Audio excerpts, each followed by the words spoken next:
आज शाम के वचन के मनन के लिए हम लोग निकालेंगे निर्गमन उसका 34वां अध्याय, एक्सोडस चैप्टर 34। निर्गमन उसका 34वां अध्याय और पहले हम उसकी 29वीं आयत 29th वर्ष पढ़ेंगे। निर्गमन 34 उसकी 29वीं आयत।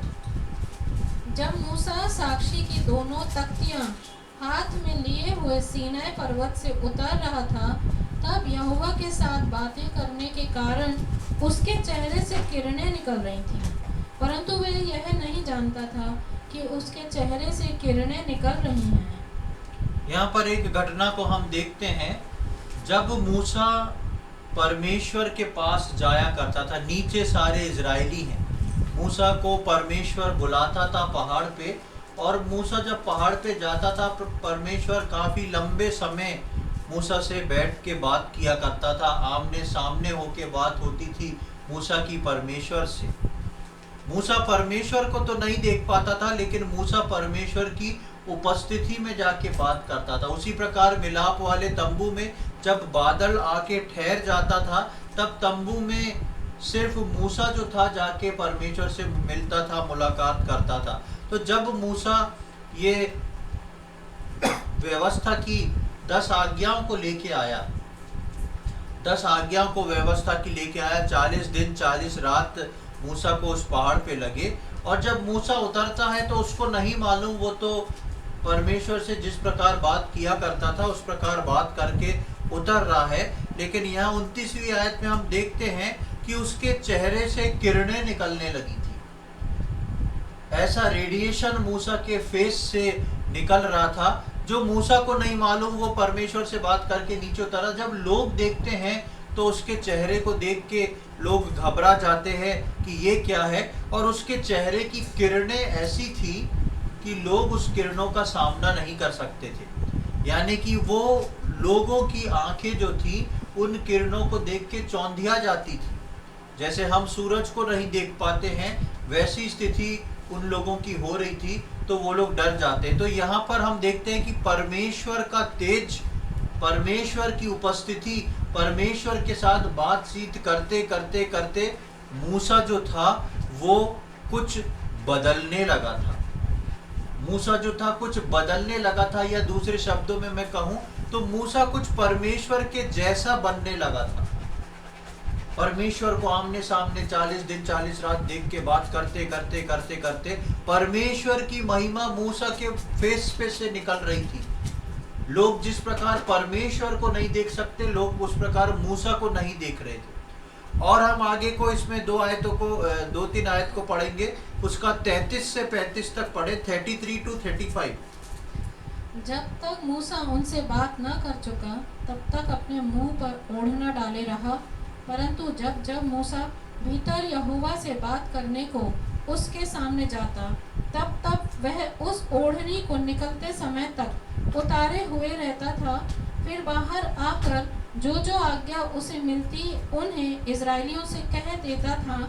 इजरायली मूसा का चेहरा देखते थे कि उससे किरणें निकलती हैं, और जब तक वह यहोवा से बात करने को भीतर न जाता, तब तक वह उस ओढ़नी को डाले रहता था। यहाँ पर हम देखते हैं कि अब मूसा पहाड़ पर से उतरा है, उसको लोगों से बात करना है। क्या परमेश्वर ने आज्ञा दी है, क्या परमेश्वर ने बताया है, वो बात मूसा को लोगों को बताना है। बताए कैसे? उसके मुंह से किरणें निकल रही हैं, लोग उसके सामने खड़े नहीं रह पा रहे हैं। तो उन लोगों ने मिलके एक उपाय किया। उन्होंने उसके चेहरे को कवर कर दिया, उसके चेहरे पर एक कपड़ा, एक पर्दा रूपी डाल दिया, ताकि उसके फेस पे वो रहे, ताकि लोग उसके फेस को डायरेक्ट ना देखें, लेकिन उसकी आवाज़ को सुन ले, उसकी बातों को सुन ले। और हम देखते हैं कि परमेश्वर की उपस्थिति में रहने के कारण मूसा के चेहरे से किरणें निकलने लगती थी। इजरायली उसको देख नहीं पाते थे, इसलिए मूसा को चेहरे पर एक पर्दा डालना पड़ता था। इजरायली जो है उसके चेहरे को नहीं देख पा रहे, परमेश्वर के वचन को तो सुन पा रहे हैं, लेकिन उसके चेहरे को नहीं देख सकते, क्योंकि वो परमेश्वर की उपस्थिति में से निकल के आया है। इस उपस्थिति में ये लोग कदापि नहीं पहुंच पाए इतने समय में। लेकिन मूसा ने उस चीज को हासिल किया और मूसा के फेस पे से वो किरणें निकलने लगी। फिर इजरायली मूसा से वचन और आज्ञा तो सुनते थे पर उसका चेहरा नहीं देख पाते थे, क्योंकि वो परमेश्वर की उपस्थिति में रहना चलना नहीं सीख पाए थे। अब ये लोग जो आ रहे हैं, परमेश्वर जो जो आज्ञा दे रहा है, इस बात को भली भांति इजरायली सब सुन रहे हैं, सब समझ रहे हैं। हाँ, परमेश्वर को ये पसंद है, परमेश्वर को ये नहीं पसंद, परमेश्वर इस प्रकार से बोलता है, परमेश्वर उस प्रकार से बोलता है, हमको ये करना है, हमको ये नहीं करना है, हमको कब आगे बढ़ना है, कब पीछे रहना है, कब वहीं डेरा जमाना, सारी बातें परमेश्वर की उनको मालूम है। लेकिन एक चीज नहीं मालूम, या एक चीज वो नहीं कर पाते कि वो मूसा के चेहरे को नहीं देख पाते, क्योंकि मूसा का चेहरा परमेश्वर की उपस्थिति में रहते रहते रहते रहते परमेश्वर के समान होता जा रहा था। इसलिए वो मूसा का सामना जितने भी इजरायली थे नहीं कर पा रहे थे। अब सोच के देखें, एक पूरे इजरायली है, लाखों लोग परमेश्वर के वचनों को सुन रहे हैं, लेकिन उन लाखों लोगों में एक ही व्यक्ति है जो परमेश्वर की उपस्थिति में जा रहा है, उससे वचन को लेके आ रहा है। उन लाखों में एक ही व्यक्ति है जो परमेश्वर से आमने सामने बात कर रहा है। उन लाखों में एक ही व्यक्ति है जिसका रूप परमेश्वर के समान बदलता जा रहा है। कैसी अद्भुत बात है मूसा के लिए कि कैसे परमेश्वर मूसा को चुन के अलग किया, कैसे उससे बात करना शुरू करी। ये किरणें मूसा के चेहरे पे से उस दिन नहीं निकलने लगी थी जिस दिन वो पहला दर्शन, निर्गमन 3 अध्याय में पहले दर्शन में वो पाता है। परमेश्वर उसको आश्चर्य कर्म दिखाता है, परमेश्वर उसकी लाठी को आश्चर्य कर्म से भर देता है। परमेश्वर वहां पर भी मूसा से बात करता है जलती हुई झाड़ी से, लेकिन मूसा जैसा था वैसा ही आया। लेकिन अब समय बीत गया है, मूसा का समय जैसे जैसे जैसे जैसे परमेश्वर के साथ बीतता जा रहा था, मूसा जो था अपने परमेश्वर से कुछ चीजों को खींचता जा रहा था। मूसा अपने परमेश्वर से कुछ चीजों को लेता जा रहा था, खींचता जा रहा था, लेकिन ये इजरायली नहीं कर पा रहे थे। अगर ये इजरायली भी मूसा से कुछ लेते और खींचते तो ये इजरायली भी आज बहुत कुछ बन चुके होते, जैसे मूसा के बाद यहोशू बन गया था। तो हम यहाँ पर देखते हैं कि इजरायली और परमेश्वर के बीच में एक पर्दा पड़ा हुआ था। परमेश्वर का संदेश को मूसा लेके आता था, लेकिन उसके बावजूद भी इजरायलियों और परमेश्वर के बीच में एक कर्टन था, एक पर्दा था, एक सेपरेशन था। इजरायलियों के पास वचन था, इजरायलियों के पास आज्ञाएं थी, इजरायलियों के पास वो सब कुछ था। उनको मालूम था परमेश्वर का स्वभाव कैसा है, मूसा आके बता रहा था। वो समझ रहे थे, परमेश्वर के अनुसार अपने जीवन को चलाने की कोशिश कर रहे थे, लेकिन एक सेपरेशन था, एक पर्दा डला हुआ। जब हम नए नियम में आते हैं तो इसी पर्दे के बारे में एक दूसरी बात को देखते हैं। ये एक पर्दे के बारे में हमने पहली बात को देखा। जब हम नए नियम में आते हैं तो इसी बात को लेके नए नियम में हम इस पर्दे के विषय में दूसरी बात को देखते हैं। मेरे साथ निकालिए 2 कुरिन्थियों उसका 3 अध्याय, 2 Corinthians chapter 3।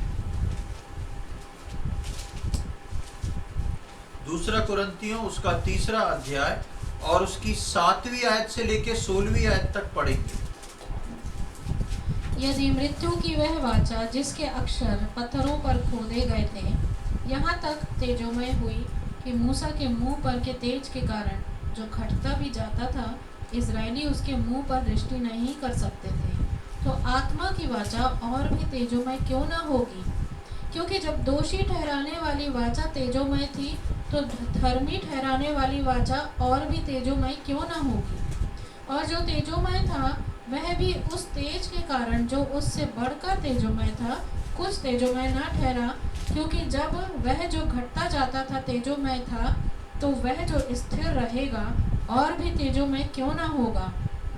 इसलिए ऐसी आशा रख कर हम हियाव के साथ बोलते हैं, और मूसा के समान नहीं जिसने अपने मुंह पर पर्दा डाला था ताकि इजरायली उस घटने वाले तेज के अंत को न देखें, परंतु वे मतिमंद हो गए क्योंकि आज तक पुराना नियम पढ़ते समय उनके हृदयों पर वही पर्दा पड़ा रहता है, पर वह मसीह में उठ जाता है। आज तक जब कभी मूसा की पुस्तक पढ़ी जाती है तो उनके हृदय पर पर्दा पड़ा रहता है, परंतु जब कभी उनका हृदय प्रभु की ओर फिरेगा तब वह पर्दा उठ जाएगा। प्रभु तो आत्मा है, और जहाँ कहीं प्रभु का आत्मा है वहाँ स्वतंत्रता है। बस यहाँ पर हम देखते हैं उसी पुराने नियम की घटना को लेके यहाँ पर लिखा हुआ है, और यहाँ पे एक तेजोमय वाचा के बारे में बात की है। उस समय मूसा के द्वारा वाचा, मूसा के द्वारा व्यवस्था लोगों को मिली थी। यहाँ पर जो है हम दूसरी एक तेजोमय वाचा के बारे में देखते हैं, खासकर जो उसका 7, 8 और 9 हमने पढ़ा, तो वहाँ पर हम देखते हैं कि मूसा के मुंह पर के तेज के कारण जो घटता ही जाता था, इजराइल उसके मुंह पर दृष्टि नहीं करते थे।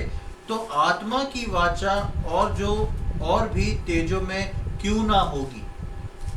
पुराने समय में परमेश्वर ने मूसा के द्वारा अपने लोगों को गाइडेंस दिया, मूसा के द्वारा लोगों को रास्ता दिखाया। लेकिन अब मैं और आप जो नए नियम के विश्वासी हैं, हम प्रभु यीशु मसीह के द्वारा आए हुए हैं और पवित्र आत्मा के द्वारा उस गाइडेंस को लेते हैं। और ये वाचा जो है लिखा है और भी तेजों में क्यों ना होगी। तेजों में शब्द क्यों इस्तेमाल किया है?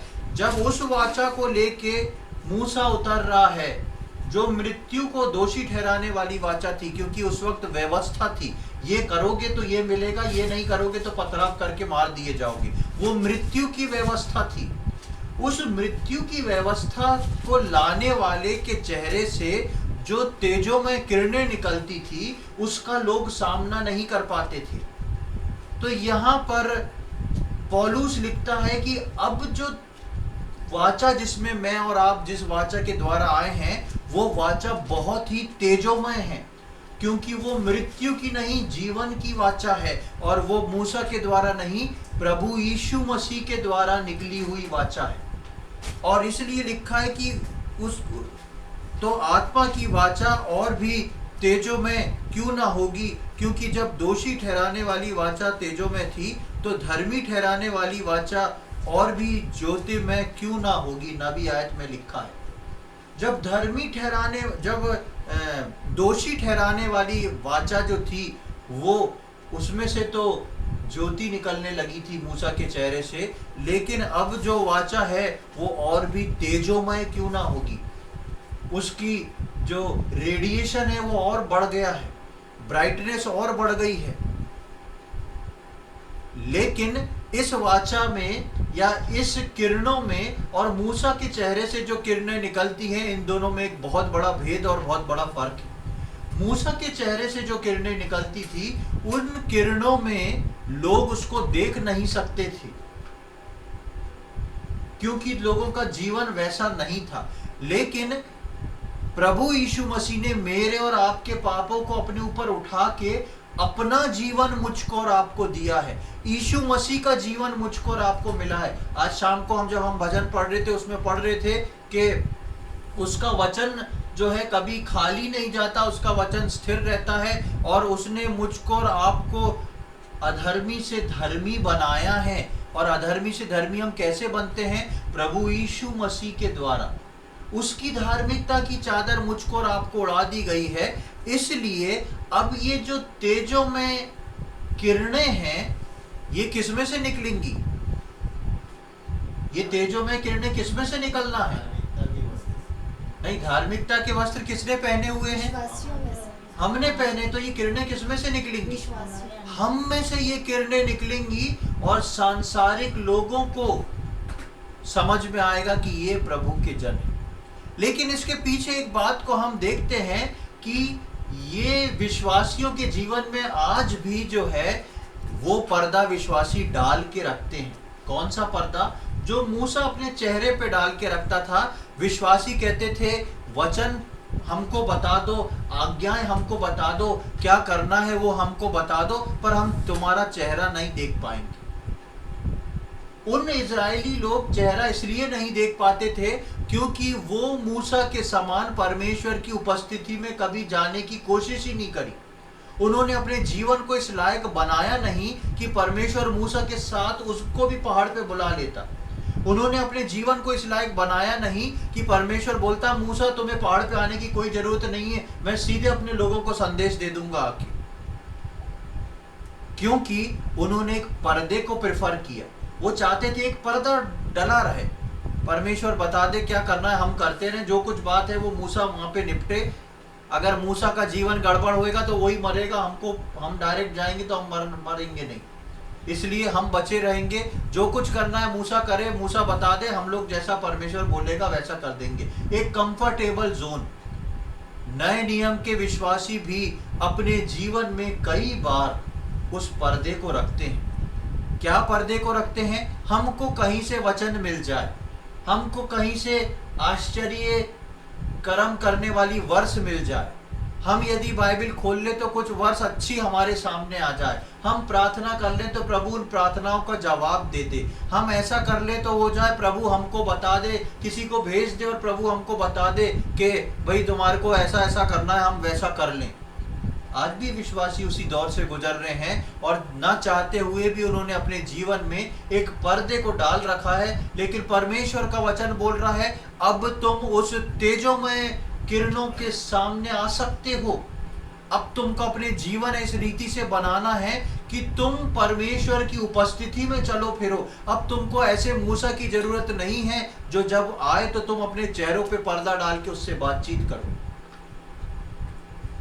बहुत सारी बातें इसके अंदर लिखी है। जब हम 15वीं आयत में आते हैं तो वहां देखिए क्या लिखा हुआ है। 15वीं आयत बोलती है आज तक जब कभी मूसा की पुस्तक पढ़ी जाती है तो उनके हृदय पर पर्दा पड़ा रहता है। आज भी लोग जो हैं उस पर्दे को रख के बाइबलों को पढ़ते हैं। आज भी लोग जो हैं इसलिए बाइबल पढ़ते हैं कि मेरे रोज का शेड्यूल है कि मैं सवेरे उठ के बाइबल पढ़ता हूं, इसलिए नहीं पढ़ते कि आज सुबह उठ के बाइबल खोल के मैं ढूंढूंगा अपने परमेश्वर को, मैं उसको हासिल करूंगा, मैं बोलूंगा परमेश्वर तू कहां है। लोग तुझको जिंदा परमेश्वर बोलते हैं, अगर तू जिंदा है तो मुझसे बात कर, उसके वचन उसको मेरे हृदय को तसल्ली देने वाले हो, मैं इस बात को बोल सकूं कि हाँ परमेश्वर ने आज सुबह मुझसे ये बात कही है, मुझसे ये बात करी है। आज भी हम जब परमेश्वर के वचनों को पढ़ते हैं तो लिखा है आज भी वो पर्दा जो है वो उनके जीवनों में पड़ा हुआ है। प्रियो, मेरे को और आपको परमेश्वर ने उस पर्दे में रखने के लिए नहीं कहा है, लेकिन परमेश्वर मुझको और आपको आमने सामने बात करके तैयार करना चाहता है। आज भी वो पर्दा कुछ लोग रखते हैं, वचन पढ़ते, प्रार्थना करते, पर उसकी उपस्थिति में नहीं चलना चाहते। उसके अनुसार वचन मिल गया, बहुत अच्छा वचन है, लेकिन उस वचन में मेरे लिए क्या था, मैंने उस वचन के ऊपर चलना शुरू किया कि नहीं, ये हम भूल जाते हैं। पूरा हफ्ता निकल जाता है, दूसरे दिन बैठ के हम दूसरे वचन को सुन लेते हैं, दूसरे संडे को आके हम दूसरे वचन को सुन लेते हैं, फिर वो निकल जाता है, अगले संडे को आके हम अगले वचन को सुन लेते हैं। क्यों होता है? उस वचन को लेके हम कभी भी अपने आप को उस राह पे नहीं चला पाते कि परमेश्वर मैं चाहता हूं कि मेरे और आपके बीच में ये पर्दा ना रहे, मेरे और आपके बीच में ये पर्दा ना रहे। हमको मालूम है प्रभु यीशु मसीह हमारा उद्धार करता है, हमको मालूम है प्रभु यीशु मसीह ने क्रूस पर जान दी, हम बोलते हैं प्रभु यीशु मसीह मेरे लिए मारा गया, गाड़ा गया, तीसरे दिन जी उठा। फिर आपके और प्रभु के बीच में वो पर्दा क्यों है? ये पर्दा शैतान चाहता है कि विश्वासी जो है अगर विश्वास में आ गया है, ठीक है तुम बाइबल पढ़ लो, प्रार्थना कर लो, लेकिन परमेश्वर से एक डिस्टेंस बना के रखो। ये शैतान चाहता है कि हर विश्वासी के जीवन में रहे, लेकिन मुझको और आपको उस पर्दे को डालने की अनुमति नहीं है। नए नियम के विश्वासियों, हमको उस पर्दे को हटाना है, जबकि प्रभु ने उस पर्दे को हम देखते हैं कि नए नियम में हटा दिया है। प्रभु ने नए नियम में जब हम आते हैं तो उस पर्दे को हटा दिया और अब हमारे और परमेश्वर के बीच में कोई पर्दा नहीं है, लेकिन उसके बाद भी हम जो है उस पर्दे को लगा लेते हैं। आपको एक दिलचस्प किस्सा बताऊं, जब प्रभु यीशु मसीह की मृत्यु हुई थी कलवरी क्रूस पर, जब प्रभु यीशु मसीह की मृत्यु कलवरी क्रूस पर हुई थी, तब मंदिर का जो पर्दा था उसका क्या हुआ था, फट गया था, दो भागों में हो गया था। उसका कारण ये था कि अब हर कोई जो है परम पवित्र स्थान में उसकी पहुंच हो गई। अब वो पर्दे की जरूरत नहीं, वो पर्दा हट गया था। जब ऐसा हुआ तो यहूदियों ने जानते हैं क्या किया, जब पर्दा फटा तो यहूदियों ने जाके उसको और मोटे मोटे सुओं से दोबारा सिल दिया था। वो सोच रहे थे कुछ गड़बड़ हो गई, ये पर्दा फट गया, जबकि वो पर्दा की मोटाई 3 फीट थी, पर्दे की मोटाई 3 फीट थी। उसको उन्होंने दोबारा सिल दिया था जाके कि ये कैसे गड़बड़ी से फट गया, परमेश्वर का क्रोध आ गया इसलिए फट गया। उन्होंने उस पर्दे को दोबारा सिल दिया था। ठीक इसी प्रकार से मेरे और आपके जीवन में जो प्रभु यीशु मसीह ने कार्य कर दिया है, हम कई बार उस पर्दे को दोबारा लगाने की कोशिश करते हैं। हम बोलते हैं प्रभु ठीक है, आराधना तो कर रहे हैं, प्रभु बोध से तो भाग ले रहे हैं, अपने पापों के लिए क्षमा मांग रहे हैं, सिंसियर हार्टेड से जाके प्रभु बोझ ले रहे हैं, वचन पढ़ रहे हैं, दान डाल रहे हैं, सब कुछ कर रहे हैं, लेकिन उसके बाद भी प्रभु आप जो है, आप अपने घर ठीक है, मैं अपने घर ठीक, प्रार्थना होती रहेगी, बाइबल पढ़ते रहेंगे, पर क्या है, आप अपने घर भले, मैं अपने घर भला। जान पहचान अच्छी है, हम पुकारें तो जवाब दे देना, हम प्रार्थना करें तो जवाब दे देना, पर उतना ज्यादा नहीं करना बेकार। हमको किरने विरने नहीं चाहिए, हमको किरने विरनों से मतलब नहीं है। हम कई बार अपने स्वभाव से, अपनी इच्छाओं से इन बातों को परमेश्वर के सामने रख देते, जबकि प्रभु यीशु मसीह में वो पर्दा अब जो है हट चुका है। एक आयत को देख लें, इब्रानियों उसका 10वां अध्याय, उसकी 19 और 20वीं आयत। हीब्रूज चैप्टर 10, इब्रानियों उसका 10वां अध्याय और उसकी 19 और 20 आयत, 19 and 20। इसलिए हे भाइयों, जब हमें यीशु के लहू के द्वारा उस नए और जीवते मार्ग से पवित्र स्थान में प्रवेश करने का हियाव हो गया है, जो उसने पर्दे अर्थात अपने शरीर में से होकर हमारे लिए अभिषेक किया है। हाँ, यहाँ पर हम देखते हैं कि इसलिए है भाइयों, जब हमें यीशु के लहू के द्वारा उस नए और जीवित मार्ग में से पवित्र स्थान में प्रवेश करने का हियाव होता है। उस पवित्र स्थान में, मंदिर का वो पवित्र स्थान, पर्दा फटने के बाद परम पवित्र स्थान और पवित्र स्थान एक हो गया, वो सेपरेशन खत्म हो गया। अब हमको वहां जाने का हियाव होता है, क्योंकि वो पर्दा जो था वो प्रभु यीशु मसीह खुद बन के फाड़ दिया। और 20वीं आयत में हम पढ़ते हैं, जो उसने पर्दे अर्थात अपने शरीर में से होकर हमारे लिए अभिषेक किया है।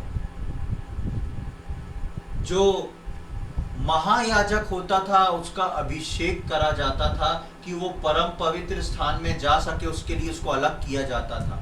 प्रभु यीशु मसीह में मेरा और आपका अभिषेक हुआ है कि वो पर्दा हट जाए और मैं और आप जो हैं परमेश्वर की उपस्थिति में जा सकें, उसके स्वरूप में ढल सकें, उसके समान हो सकें। मेरा और आपका स्वभाव, मेरा और आपका चेहरा जो है हमारे परमेश्वर के समान होता जाए, हम उसके समान दिख सकें, लोग हमको बोल सकें इसके बात करने का लहजा तो प्रभु यीशु मसीह के जैसा है, इसकी दया जो है वो प्रभु यीशु मसीह के जैसी है, इसके बात करने का स्वभाव, इसका प्रार्थना करना, इसका वचन पढ़ना जो है वो प्रभु यीशु मसीह के समान होता जा रहा है। ऐसा लोग हमारे जीवन को देख के बोलें कि हमारे जीवन से ऐसी किरणें निकले।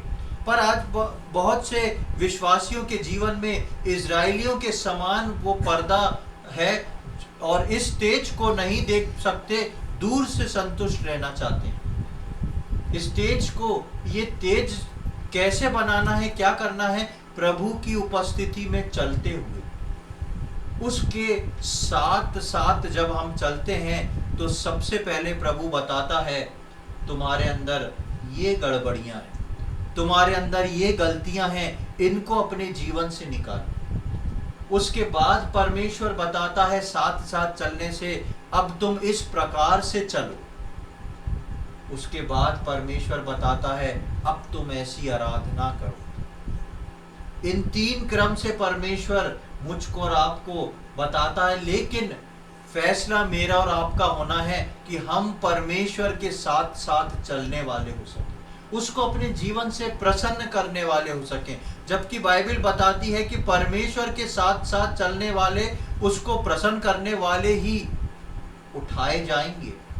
रैप्चर के समय में प्रभु बोलता है कि वो समय एक ऐसा समय होगा जो मेरे साथ साथ चला करते थे, जो मेरी आज्ञाओं को मानते थे, जो खुद तेजों में बनते चले जा रहे थे, उनको लेने प्रभु यीशु मसीह आ रहा है। हम इब्रानियों के 10वें अध्याय में हमने पिछले बार ही वो वर्ष पढ़ी थी, आने वाला आएगा देर न करेगा, मेरा धर्मी जन विश्वास से जीवित रहेगा, और यदि वो पीछे हटे तो मेरे मन को प्रसन्नता नहीं होगी। यानी कि यदि वो एक पर्दे को रखे मेरे और अपने बीच, तो मेरे मन को प्रसन्नता नहीं होगी। प्रियो, प्रभु के साथ साथ चलने वाला और प्रभु को प्रसन्न करने वाला उठाए जाने के लिए रखे हुए हैं, जिसका सबसे बड़ा उदाहरण जो है हम हनोक के जीवन में देखते हैं। पुराने नियम में जहाँ रैप्चर का लोगों को दूर दूर तक पता नहीं, वहां पर लोग बोलते हैं, वहां पर परमेश्वर का वचन बोलता है कि हनोक जो था परमेश्वर के साथ साथ चलता था और वो उठा लिया गया।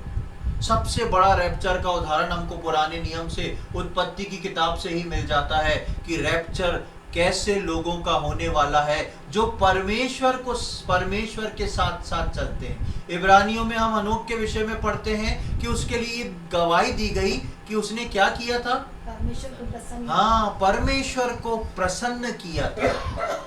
यानी कि साथ साथ चला, उत्पत्ति में हम पढ़ते हैं, परमेश्वर को प्रसन्न किया, वो हम इब्रानियों में पढ़ते हैं।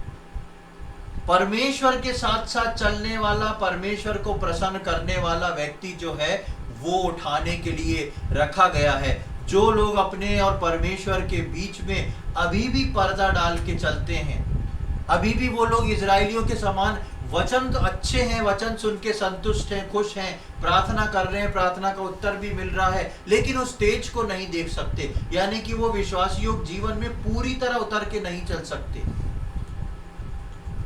वो पर्दा है जो मुझको और आपको हटाना है।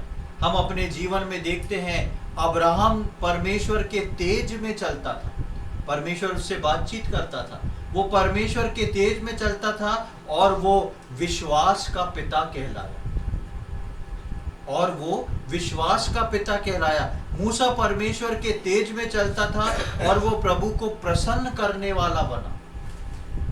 और हम देखते हैं दानियल परमेश्वर के तेज में चलता था, उसके रहते शेरों की मान में शेरों के मुंह को बंद किया गया और वो परमेश्वर को का प्रिय कहलाया और परमेश्वर का एक बड़ा भविष्यवक्ता बना और ऐसी ऐसी भविष्यवाणियां करी जिनका अभी पूरा होना बचा है। ऐसा व्यक्ति था दानियल। और नए नियम में हम जब पौलुस के बारे में पढ़ते हैं, जब स्तिफनुस के बारे में पढ़ते हैं, पतरस के बारे में पढ़ते हैं, यूहन्ना के बारे में पढ़ते हैं, ये सब वो लोग हैं जिन्होंने परमेश्वर को देख के, जिनका जीवन कुछ बोलने लगा था, जिनके चेहरे कुछ बोलने लगे थे। किरणों का निकलना सिर्फ मतलब ये नहीं कि जैसे मूसा के किरण मुंह से, चेहरे से किरण निकल रही थी, कोई दूसरा देख नहीं पाया। किरणों का मतलब वो नहीं, परमेश्वर के इन्फ्लुएंस में, परमेश्वर में वो व्यक्ति ऐसा है जिसको देख के लोग परमेश्वर के कार्यों को देख सकते हैं।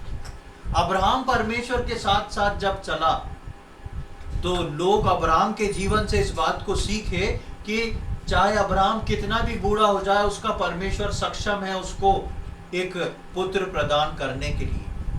अब्राहम के जीवन से वो किरणें निकली उसके पुत्र के रूप में। जब हम मूसा के विषय में पढ़ते हैं, मूसा के जीवन से वो किरणें निकली उसके जीवन को देखने के लिए कि मूसा ही एक ऐसा पहला व्यक्ति और आखिरी व्यक्ति बना जिसका फ्यूनरल परमेश्वर ने दिया और उसकी कब्र को छुपा दिया। पिछले कुछ समय में हम देख रहे थे इस बात को। दानियल के विषय में हम पढ़ते हैं, दानियल एक ऐसा व्यक्ति बना जिसके जीवन से किरणें निकली, जिसकी किरणों का रिफ्लेक्शन इतना तेज था जो स्वर्ग तक पहुंचता था। मूसा को तो परमेश्वर पहाड़ पे बुला के बात किया करता था, लेकिन दानियल अपने घर की कोठरी में जब बैठ के बात किया करता था तो वो स्वर्ग तक को हिलाता था और स्वर्ग से स्वर्गदूत उसके प्रार्थना के उत्तर को लेके आते थे और उसको आदर से बोलते थे, हे प्रिय मनुष्य। उसको अपना बिलवड कहते थे, प्रिय बोलते थे। क्यों बोलते थे? वो दानियल के जीवन का रिफ्लेक्शन था जो स्वर्ग तक पहुंच रहा था। उसको परमेश्वर ने अद्भुत ज्ञान और बुद्धि दिया। उसको परमेश्वर ने भविष्यवक्ता बनाया। शेरों की मांग ने शेरों के मुंह को बंद कर दिया और दानियल के जीवन को परमेश्वर ने अद्भुत तरीके से चलाया। हम देखते हैं उसके बाद पौलुस के जीवन को। पौलुस अपने एक ही दर्शन को 3 बार बताता है। जब पौलुस चाहता था और लोगों कलीसिया को सता रहा था, तब पहली बार जब प्रभु यीशु मसीह ने उसको दर्शन दिया तो वो बोलता है, मैंने एक ज्योति देखी। दोबारा वो उसी बात को वर्णन करता है तो बोलता है, मैंने एक बड़ी ज्योति देखी। और तीसरी बात जब वो उसी बात का वर्णन करता है तो वो कहता है, मैंने एक ऐसी ज्योति देखी जो इतनी बड़ी और जिसके प्रकाश को देख नहीं सकते। एक ही घटना को पौलुस कैसे बताता है अलग अलग तरीके से, क्योंकि वो प्रकाश पौलुस के जीवन में बढ़ता चला गया और पौलुस का जीवन प्रकाशित होता गया। पौलुस के जीवन ने उन किरणों को निकाल के दिखाया। स्तिफनुस के जीवन में हम देखते हैं जब वो भाषण देता है, उसका पथराव होता है, तो स्तिफनुस बोलता है, मैं स्वर्ग के राज्य को देखता हूं, परमेश्वर को और उसके दाहिनी ओर प्रभु यीशु मसीह को खड़े हुए देखता हूं। एक रिफ्लेक्शन स्तिफनुस के जीवन से निकल रहा है, एक रिफ्लेक्शन पतरस के जीवन से निकल रहा है। पतरस जा रहा है, जहां उसका रुमाल फेंक दे रहा है वो व्यक्ति चंगा हो जा रहा है, जहां उसकी परछाई पड़ जा रही है वो व्यक्ति चंगा हो जा रहा है। पतरस के जीवन से प्रभु का रिफ्लेक्शन, प्रभु की किरणें। और हम यूहन्ना के जीवन में देखते हैं, प्रकाशित वाक्य को लिखने वाला अद्भुत बातों को लिख के जाता है। परमेश्वर का प्रकाश उसके जीवन से प्रकट हुआ। ये सब लोग जितने भी जिनको मैंने गिना है, ये सब मेरे और आपके समान एक साधारण मनुष्य ही थे। एक साधारण मनुष्य थे, लेकिन इन्होंने अपने जीवन को परमेश्वर के लिए लगा दिया। बहुत सारे लोग काम करने वाले परिवार वाले थे, लेकिन उन्होंने अपने जीवन को परमेश्वर के लिए लगा दिया कि हम उसकी उपस्थिति में चलेंगे, हम उसको प्रसन्न करने वाले बनेंगे, हम उसकी आज्ञाओं को मानेंगे। हमारे जीवन में जो बात उसको अच्छी नहीं लगती उसको हम निकालेंगे। और इस प्रकार उन्होंने उन किरणों को अपने ऊपर ले लिया। आज परमेश्वर चाहता है प्रियो, मेरे और आपके जीवन से वो किरणें निकलने पाए। जो आज इस संसार को किरणों की जरूरत है, उस प्रकाश की जरूरत है। मैं और आप एक रिफ्लेक्टर का काम कर सकते हैं, प्रभु यीशु मसीह के उस प्रकाश को लेके दूसरों तक फैलाने का। आज की शाम हम इस बात को सोच के देखें, आज आपका नाम कहाँ है? मैंने इतने सारे नाम लिए, इनमें आज आपका नाम कहाँ है? क्या आज आप भी दूर से सुन के वचनों को सुन के चलना चाहते हैं? क्या आप भी चाहते हैं कि हम हर संडे आके वचन को सुन लें, हर थर्सडे को आके बाइबल स्टडी कर लें और प्रार्थना करते जाएं और प्रभु में बढ़ते जाएं? या आप चाहते हैं कि इन सारी बातों के साथ साथ मैं प्रभु की उपस्थिति में चलूं, मैं वो प्रकाशमान व्यक्ति बनूं जो परमेश्वर के प्रकाश को ला सकूं? मैं उन इजरायलियों के समान नहीं बनूं जो बोलते थे पर्दा डाल लो और परमेश्वर की बातें बता दो। मैं उनके समान बनूं कि मैं बोलूं इस पर्दे को हटाओ, मैं उस नूर को, मैं उस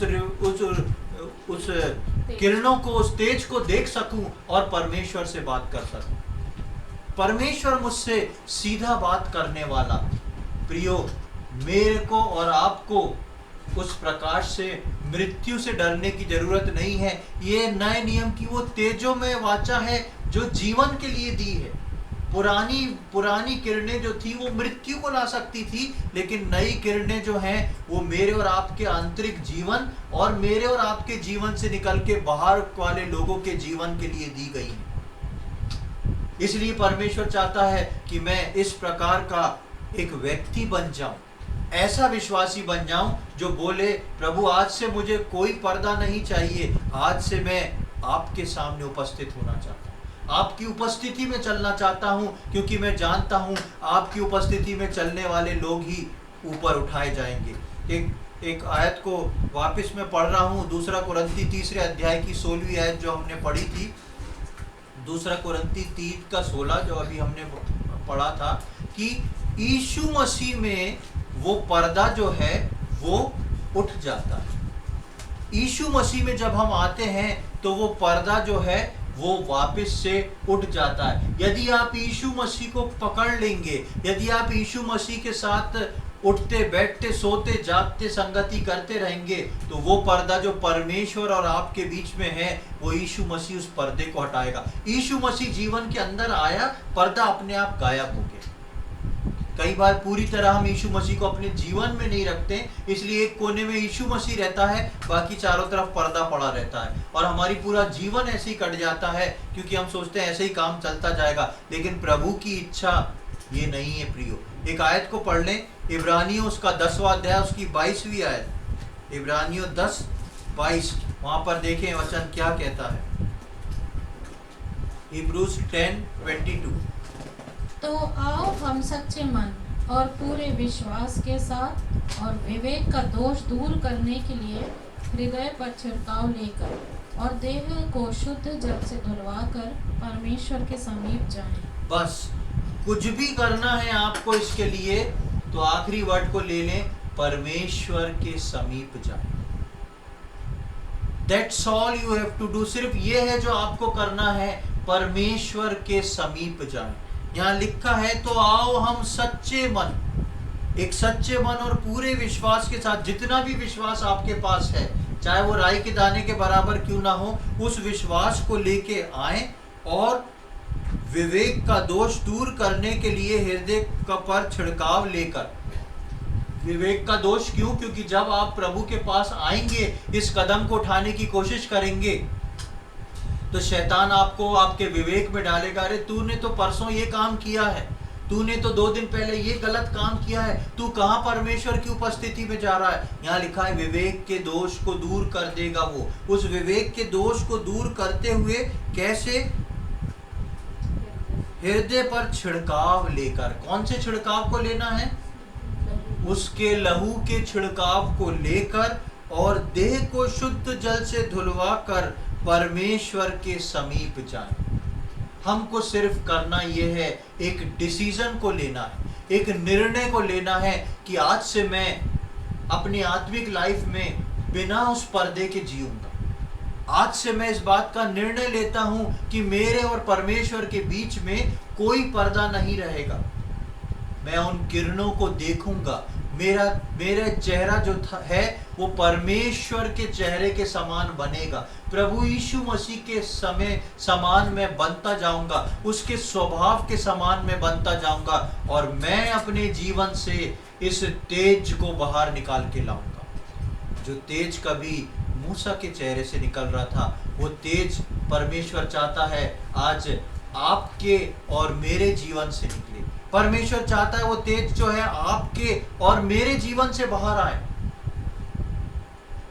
हम दूसरों के तेज को देख के पर्दा डाल के ना जिए, लेकिन अपने पर्दे को परमेश्वर के और अपने बीच से हटा के उस तेज में जिए। आज बहुत से लोगों को आपके उस प्रकाश की जरूरत है, आज बहुत से लोगों को आपके उस तेज की जरूरत है। हो सकता है आपके घर में, हो सकता है आपके पड़ोस में, हो सकता है आपके रिश्तेदारों में, मिलने वाले लोगों में परमेश्वर के उस तेज की जरूरत है कि प्रभु के आगमन से पहले आप दूसरों के जीवन को भी तेजवान कर सकें, दूसरों के जीवन को भी प्रकाशित कर सकें। तो प्रियो, मैं और आप अपने जीवन में इस बात को समझ लें कि प्रभु के साथ साथ चलने वाले ही उठाए जाने के लिए रखे हैं, और मुझको और आपको उस तेज के लिए पर्दा नहीं डालना है, लेकिन मुझको और आपको इस रीति से तैयार होना है कि वो तेज मेरे और आपके अंदर से निकले, परमेश्वर का प्रकाश मेरे और आपके अंदर से निकले, जो दूसरों के जीवन को प्रकाशित करने वाला हो सके। परमेश्वर इन बातों को समझने में हम में से प्रत्येक की सहायता करे। प्रभु के नाम की महिमा हो। आइए हम प्रार्थना करेंगे। प्रभु जी, हम धन्यवाद देते हैं इस सुंदर समय के लिए। धन्यवाद देते हैं प्रभु आज के वचन के लिए, जिस प्रकार आपके वचन में हम सुन रहे थे प्रभु, कितनी अद्भुत अद्भुत बातें आपके वचन में लिखी हुई हैं। प्रभु हम धन्यवाद देते हैं मूसा के जीवन के लिए कि उसके चेहरों से किरणें निकली, मगर वो किरणें इजरायली लोग देख नहीं पाए। हम नए नियम की उस वाचा को देख रहे थे प्रभु, वो तेजोमय वाचा जो आपने हमारे लिए रखी है। आप चाहते हैं कि हम उन किरणों को देखें और हमारे जीवन से वो मूसा के समान किरणें निकलें। वो किरणें नहीं जो कम होती जाती हैं, लेकिन वो किरणें जो निरंतर बढ़ती चली जाती हैं। हमारे जीवन के उस प्रकाश से दूसरे लोग प्रकाशमान हुए, प्रकाशित हुए, उद्धार के अनुभव में आए। हमारे घर के प्रियजन, हमारे रिश्तेदार, हमारे आस पड़ोस के लोग, हम प्रार्थना करते हैं प्रभु जी कि हमारे जीवन ऐसा प्रकाशित हो कि उनके जीवनों को हम प्रकाशमान करने पाए। प्रभु आज के वचन के लिए हम धन्यवाद देते हैं। हम प्रार्थना करते हैं प्रभु, जितने आज यहाँ पर उपस्थित हैं, जितने इस प्रार्थना में सम्मिलित हैं, हम एक एक जन के लिए प्रार्थना विनती करते हैं कि हम सबके जीवन में आज से प्रभु वो पर्दा हट जाए। वो पर्दा जो हमने अपने जीवनों में अपनी गलतियों से, अपनी सुविधा के अनुसार आपके बीच में लगा रखा है, उस पर्दे को हम यीशु मसीह के नाम से हटाते हैं। और प्रभु हम प्रार्थना करते हैं, हम में से प्रत्येक व्यक्ति की आप साथ हों, सहायता करें कि आपके प्रकाश में हम निरंतर चलते जाएं, आपके प्रकाश में हम प्रज्वलित होकर और अधिक आगे बढ़ते जाएं। प्रभु जी वो तेज हमारे जीवन से निकलता चला जाए और प्रभु हम दूसरों को तेजों में करने वाले हो सकें। शैतान की सारी युक्तियों को हम यीशु मसीह के नाम से विफल करते हैं प्रभु जी। और आपकी बड़ी दया यहाँ पर बैठे हुए एक एक जन के लिए हम चाहते हैं प्रभु, आप दया करें, सहायता करें। आने वाले समय में हम प्रकाशित होकर खड़े हो सकें, हमारी कलीसिया प्रकाशित होकर खड़ी हो सके प्रभु। और प्रभु हम आपके साथ साथ चलने वाले हो सकें, ताकि उस रैप्चर के दिन प्रभु जी हमारी पहुंच आपके बहुत करीब हो जाए। इस बात के लिए हम धन्यवाद देते हैं, आज के दिन के लिए धन्यवाद देते हैं। आपने प्रार्थना सुन ली, उसके लिए हम धन्यवाद देते हैं। ये सारी बातें अपने उद्धारकर्ता प्रभु यीशु मसीह के पवित्र और मीठे नाम से मांगते हैं, आमीन।